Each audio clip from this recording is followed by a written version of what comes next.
자, 오늘 예배자의 마음 자세 이런 제목의 말씀을 통해서 은혜를 나누려고 합니다. 혹시 감옥과 수도원의 차이를 아십니까? 감옥은 죄수들이 갇혀 있는 곳이고 수도원은 하나님 앞에 은혜 받기를 원하는 수도사들이 모여서 수도하는 곳입니다. 사실은 굉장히 큰 차이가 있는 것 같은데 실제 삶 속은 그 환경은 비슷합니다. 왜냐하면 그들은 다들 갇혀 있습니다. 그리고 절제된 생활을 하고 있고요, 규칙적인 생활이 반복이 되고 있습니다. 그리고 먹는 것이 변변치 못합니다. 잠자리도 불편하지요. 환경들만 봤을 때는 감옥이나 수도원이나 별반 차이가 없는 것 같아요. 근데 가장 근본적인 차이가 있는 것은 감옥은 불평과 원망이 가득한 곳이지만 수도원은 감사가 넘치는 곳이에요. 그러니까 똑같은 환경이라도 어떤 사람이 거기 있느냐에 따라서 벌써 분위기가 달라지는 겁니다. 여러분, 우리 모두는 항상 참으로 감사하며 기뻐하며 사는 인생이 되어야 될 줄로 믿습니다. 감사한다면, 기뻐한다면, 찬양한다면 그들이 모인 곳은 작은 천국입니다.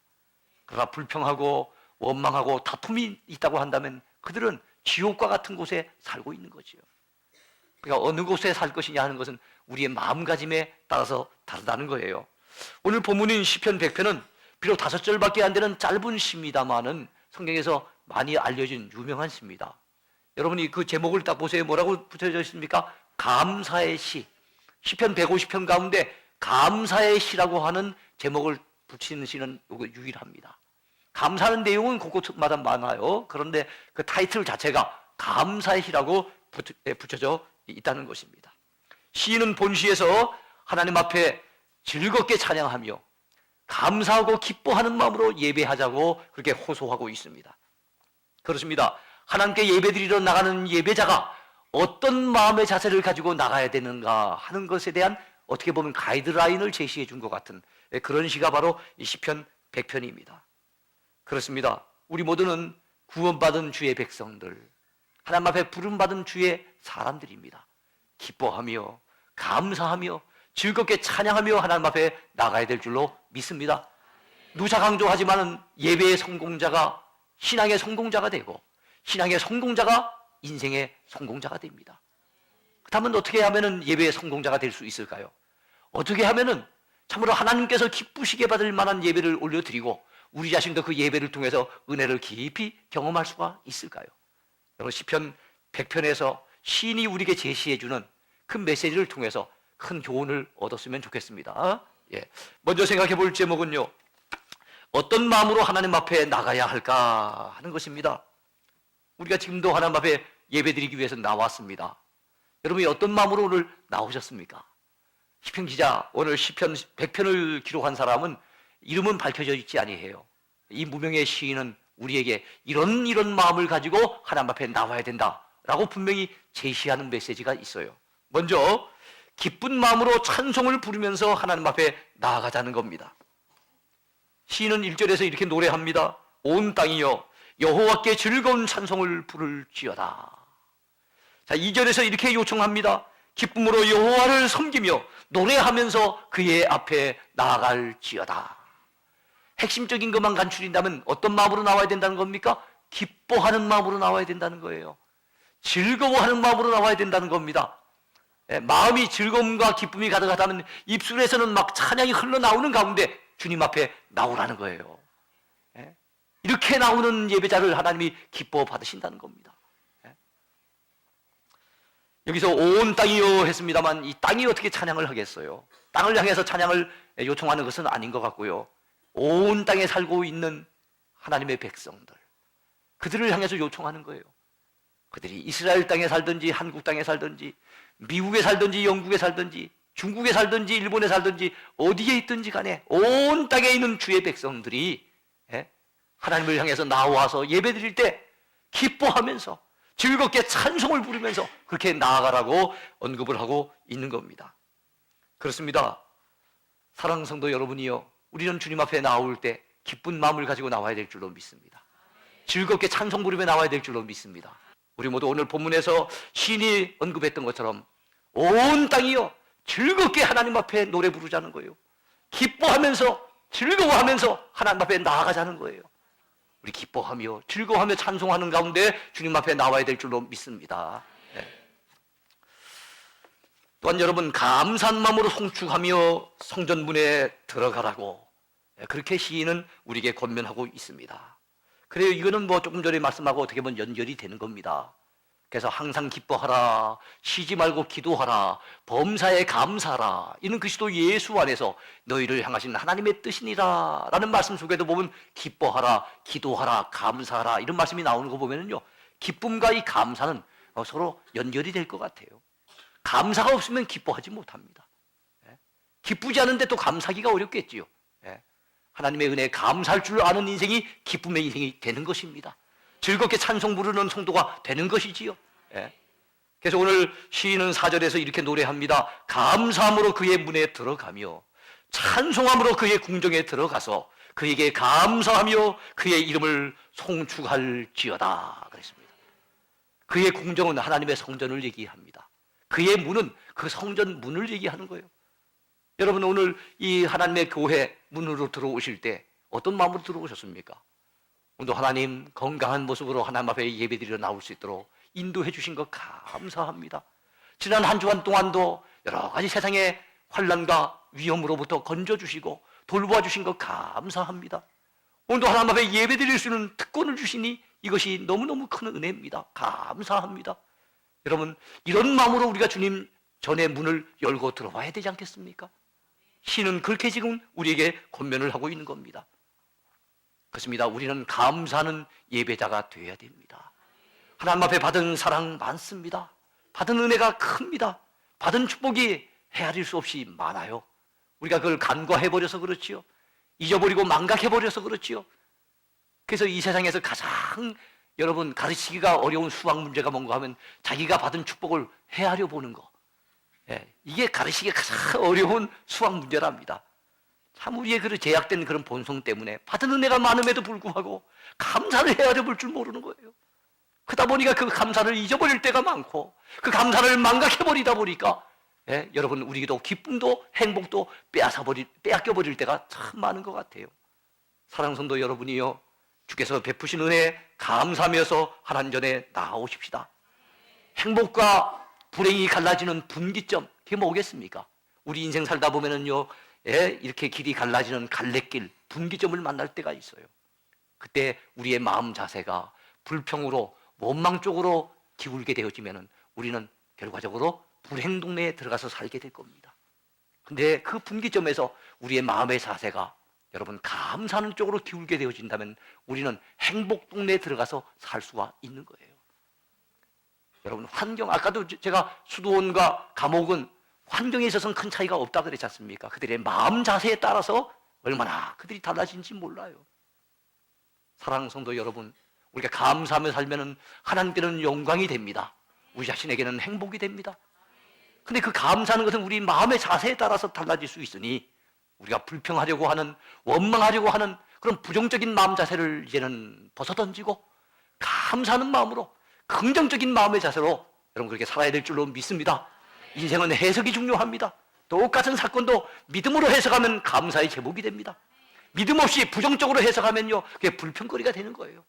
우리가 우리 인생을 바르게 해석하고 주께서 베푸신 은혜를 바르게 헤아려 보고 늘 감사하며 사는 저와 여러분이 됐으면 좋겠습니다. 사도 바울은 로마서 1장 21절에서 타락한 인간들의 모습의 특징을 감사 없음에서 찾았습니다. 그는 이렇게 말씀합니다. 하나님을 알되 하나님으로 영화롭게도 아니하며 감사하지도 아니하고 그랬습니다. 하나님을 안다고 얘기하는데도 하나님을 영화롭게 하지 않아요. 하나님 앞에 영광을 돌리지 아니하고 그 영광을 자기가 다 차지해버려요. 하나님 앞에 감사할 줄도 몰라요. 이런 사람이 바로 타락한 그 인간의 그 현상이라고 할까요? 그런 모습이라 볼 수 있어요. 여러분의 마음속에 감사가 있는지 감사가 없는지, 여러분의 마음속에 감사가 풍성한지 감사가 메말라 있는지 한번 점검해 볼 수 있게 되기를 바랍니다. 감사 충만이 곧 성령 충만입니다. 감사 충만이 곧 은혜 충만입니다. 누가 성령 충만을 받은 사람입니까? 누가 은혜를 많이 받은 사람입니까? 그의 마음속에서 감사가 풍성하고 그의 입술에서 찬양이 흘러나온다면요, 그분 이미 은혜 많이 받은 사람인 거예요. 성령에 충만한 사람인 것입니다. 여기가 펄쩍펄쩍 뛰어야만 성령 충만 받은 게 아니에요. 네. 또한 여러분, 우리가 그러면 하나님 앞에 찬송하며 기뻐하며 감사하며 나올 뿐만 아니라 어떤 자세로 하나님 앞에 나와야 되겠습니까? 하나님이 우리 하나님이신 줄 알고 나오라는 거예요.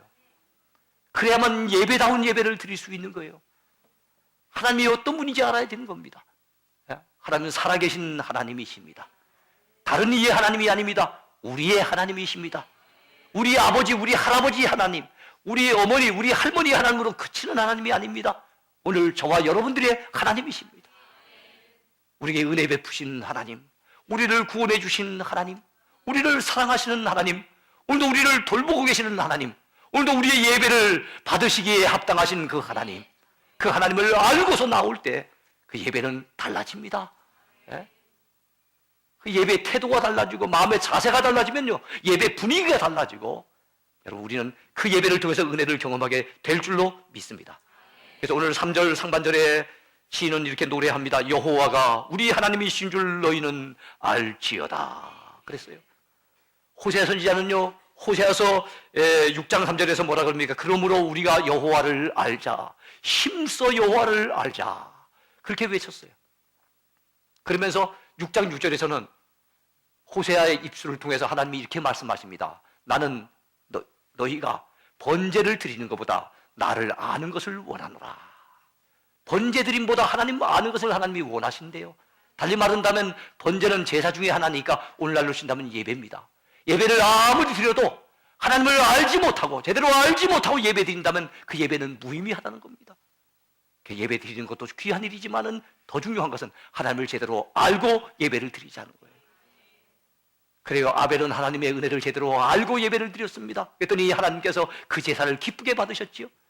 근데 가인은 평소에 미움이 가득한 사람이고, 나중에 보면 시기심 때문에 자기 동생을 갖다가 돌로 쳐 죽이는 걸 보면은요, 그 마음가짐이 벌써 사악한 거예요. 그런 자가 하나님을 제대로 알고 예배를 드렸겠습니까? 하나님을 제대로 알지 못하고 예배를 드리니 그 예배는 거부당하고 말았던 것입니다. 모든 예배자를 하나님께서 만나주신 거 아니에요. 모든 예배가 다 하나님 앞에 상달된 것 아닙니다. 하나님이 받으시는 예배가 있는 거예요. 그런 예배자를 오늘도 찾고 계십니다. 신령과 진정으로 예배하는 사람, 성령과 진리로 예배하는 사람, 그런 예배자를 오늘도 하나님이 찾고 계세요. 우리는 그런 예배자가 돼야 될 줄로 믿습니다. 자, 그렇다면 왜 우리가 하나님께 감사하고 하나님을 찬양해야 할까요? 우리가 하나님 앞에 예배를 드리면서 왜 감사함으로 나가야 될까요? 왜 하나님 앞에 즐겁게 찬송 부르며 나가야 되겠습니까? 분명한 이유가 있습니다. 그 이유를 오늘 본시의 4절과 5절에서 시인은 분명하게 제시해 주고 있습니다. 자, 먼저 하나님이 우리의 창조주요, 하나님이 우리의 왕이시며 하나님이 우리의 목자가 되시기 때문에 우리가 감사하며 찬송해야 된다는 것입니다. 이것은 3절부터 우리가 살펴봐야 되겠네요. 3절에서 여호와가 우리 하나님이신 너희는 알지어다 라고 말씀하시면서 이 시인은 여러분 그 여호와를 제대로 알라고 하면서 여호와 하나님이 누구신지를 구체적으로 소개하고 있습니다. 그는 우리를 지으신 이요 그랬습니다. 우리를 지으신 이니까 누굽니까? 창조주. 우리의 창조자 하나님이십니다. 우리는 그의 것이니 그랬습니다. 즉 우리는 주님의 소유입니다. 하나님이 창조하셨으니, 하나님이 만드셨으니 우리는 하나님의 것입니다. 성경 곳곳에서 너는 내 것이라 하나님이 말씀하고 계세요. 우리는 그분의 피조물입니다. 그분의 소유입니다. 그리고 하나님은 우리의 창조주가 되시며 우리 인생의 주인이 되십니다. 또한 여러분 그 밑에 봤더니 이런 말씀이 나오지 않습니까? 그의 백성이요 그랬어요. 우리가 그의 백성이라면 하나님은 어떤 분이시겠습니까? 우리를 다스리시는 우리의 왕이 되십니다. 하나님은 우리의 왕이세요. 우리는 그분의 백성입니다. 그 밑에 봤더니 또 이런 말씀이 나옵니다. 그의 기르시는 양이로다. 우리가 그분이 기르시는 양이라면 하나님은 우리를 기르시는 어떤 분이십니까? 예? 목자시죠. 성경은 하나님을 선한 목자로 그렇게 비유하고 있습니다. 하나님은 우리의 선한 목자가 되세요. 하나님이 우리의 창조주가 되시며 하나님이 우리 인생의 왕이 되시며 하나님이 우리를 돌보시는 선한 목자가 되시기에 그 은혜를 받고 살고 있는, 그 돌봄을 받고 살고 있는 우리가 감사하며 찬송하며 기뻐하며 하나님 앞에 나가는 것이 마땅한 일이 되는 줄로 믿으시기 바랍니다. 이런 사실을 알았기에 여러분, 솔로몬 왕은 전도서 12장 1절에서 너의 창조자를 기억하라고 우리에게 권면하고 있습니다. 또한 다윗 왕은 자기가 왕이면서도 시편 145편에서 이렇게 고백합니다. 나의 왕이신 하나님이여, 내가 주를 높이고 영원히 주의 이름을 송축하리다. 그랬어요. 자기가 왕인데도 하나님을 향해서 나의 왕이신 하나님, 내가 영원히 주를 찬양하겠습니다, 영원히 주를 높이겠습니다 라고 고백하고 있는 겁니다. 또 여러분, 다윗 왕은 시편 23편에서 여러분이 잘 아시는 것처럼 여호와는 나의 목자시니 내게 부족함이 없으리로다 라고 그런 고백하고 있어요. 그렇습니다. 앞서간 믿음의 사람들은 하나님이 나의 창조자 되심을 알았어요. 그래서 우리에게 기억하라고 제시해 줍니다. 하나님이 우리 인생의 왕이심을 알았어요. 하나님이 우리 인생의 선한 목자 되심을 알았어요. 그렇게 알고 예배를 드렸기에 그들은 감사의 예배자가 될 수 있었고 찬양하는 예배자가 될 수 있었던 것입니다. 사랑하는 성도 여러분, 그러므로 우리 역시도 이 시인과 같이, 그리고 다윗 왕이나 솔로몬 왕 같이 참으로 하나님께서 나의 창조주가 되시며 나의 왕이 되시며 나의 선한 목자가 되심을 믿고 감사함으로 예배합시다. 기쁨으로 찬양하면서 예배하십시다. 그런 예배의 성공자가 되어야 될 줄로 믿습니다. 또 여러분, 우리가 하나님 앞에 감사하며 찬송해야 될 이유, 분명한 이유가 또 있죠. 하나님의 선하심과 인자하심과 성실하심 때문에 우리는 하나님 앞에 감사하며 예배하고 찬양하며 예배해야 된다는 것입니다. 그렇습니다. 하나님은 선하십니다. 그 하나님의 인자하심이 풍부하십니다. 그 하나님의 선하심과 인자하심은 영원하십니다. 무궁하십니다. 그리고 하나님의 성실하심은 대대 이르고 하나님의 성실하심은 끊어지지 아니합니다. 얼마나 감사합니까? 그것이 마지막 절인 5절에 고백되고 있습니다. 여호와는 선하시니 그의 인자심이 영원하고 그의 성실하심이 대대 이를 것이라고 말씀하고 있습니다. 그렇습니다. 우리 하나님은 선하세요. 악한 마귀는 폭군과도 같이 우는 사자와 같이 두루 다니며 삼킬 자를 찾고 있는 이 마귀, 폭군과도 같은 존재입니다. 그런 마귀가 우리의 창조자고, 그런 마귀가 우리 인생을 지배하는 왕이고, 그런 마귀가 우리를 이끄는 목자라고 한다면 우리는 죽어난 겁니다. 야, 근데 우리 하나님은 선하신 하나님. 세상을 만드시고 난 다음에 하나님 보시기에 좋았더라. 하나님 보시기에 좋았더라. 우리 인간이 범죄하고 타락하고 마귀의 말을 듣고 마귀를 따르기 전까지만 해도요, 이 세상은 너무너무 아름답고 좋은 세상이었어요. 왜요? 좋으신 하나님이 만드셨기 때문에요. 선하신 하나님이 만드셨기 때문에요. 하나님의 마음은 선하시고요, 하나님의 생각도 선하시고요, 우리를 향해서 베푸시는 하나님의 행하신 일들도 다 선합니다. 그래서 한때 악인이 잘 나가는 것 같아도요, 아니에요. 악인들은 하나님이 반드시 징벌하십니다. 선하신 하나님이기 때문에 악인들을 그냥 내버려 두지 않으세요. 그러나 의인들을 하나님이 돌보십니다. 당장은 힘든 일, 어려운 일을 만날 것 같아도요, 아닙니다. 하나님께서 반드시 복 주십니다. 끝에 가면 반드시 하나님께서 선한 길로 인도해 주실 것입니다. 왜요? 하나님이 선하시기 때문에 그렇습니다. 그 하나님의 선하심을 노래하자는 겁니다. 그 하나님의 선하심으로 인해서 감사하자는 거예요. 또한 하나님은 인자하신 분입니다. 우리를 향하신 하나님의 인자심이 끝이 없습니다. 인자하심이라고 하는 이 히브리어 헤세드라고 하는 말은 여러분 종종 들어보셨을 거예요. 어디 가보다 보면 헤세드 독서실, 헤세드 고시원 이런 데가 있더라고요. 헤세드, 아마 민문이 경영하는 것 같아요. 헤세드라고 하는 이 인자라고 하는 말은 사랑이라고 하는 개념하고 비슷해요. 하나님을 향한 우리의 사랑은 참 식어질 때가 많지요. 처음 사랑을 잃어버렸노라고 하나님이 안타까워하실 때가 많지 않습니까? 참 하나님을 향한 우리의 마음은 진짜 인심이 조석변이라고 아침 저녁으로가 바뀝니다. 지난 주일하고 이번 주일하고 우리 얼굴의 기상도가 다릅니다. 지난주에는 즐겁게 신바람이 나서 왔다가도 한 주간 동안에 어떻게 말입니다. 갑자기 구름이 잔뜩 끼고 말입니다. 폭우가 곧 쏟아질 것 같고 말이에요. 이런 얼굴 기상도로 바뀌고요. 우리는 얼마나 자주 바뀌는지 몰라요. 근데 우리를 향하시는 하나님의 인자심은 변함이 없습니다.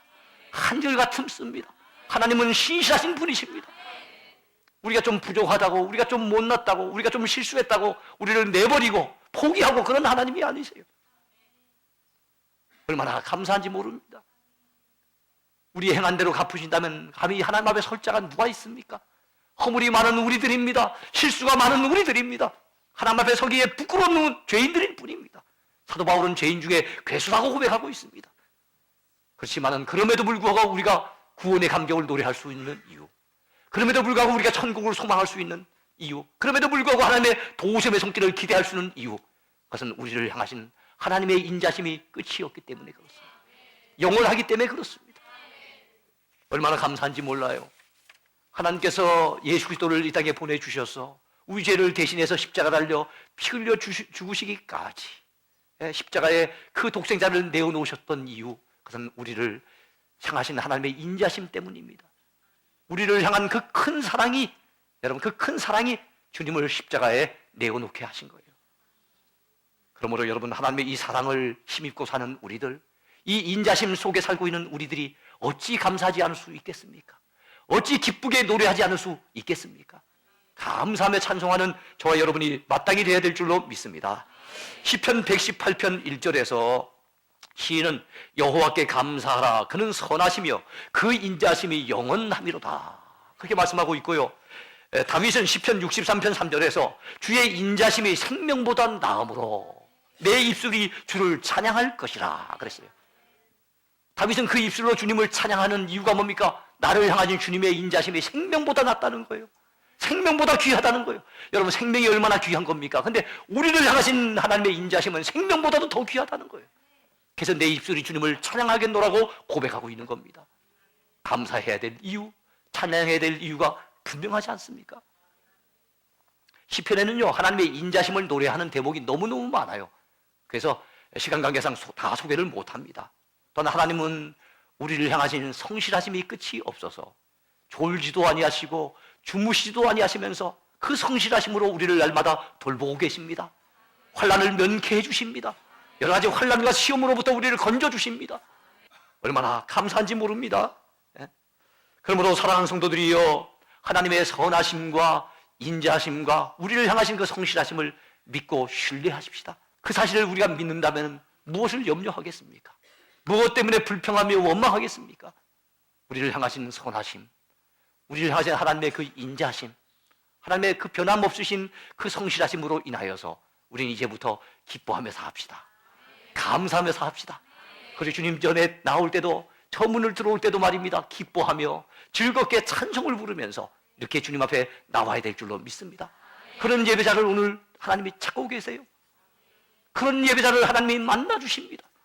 그런 예배자는 하나님의 주시는 풍성한 은혜를 맛보게 될 것입니다. 그 은혜를 맛보면 우리는 다시 한번 새 힘을 얻습니다. 우리 영혼이 생기를 얻습니다. 더욱더 즐겁고 기쁜 마음으로 노래하며 찬송하며 감사하며 살게 될 줄로 믿습니다. 우리의 남은 생에 이렇게 사는 예배자가 되기를 바랍니다.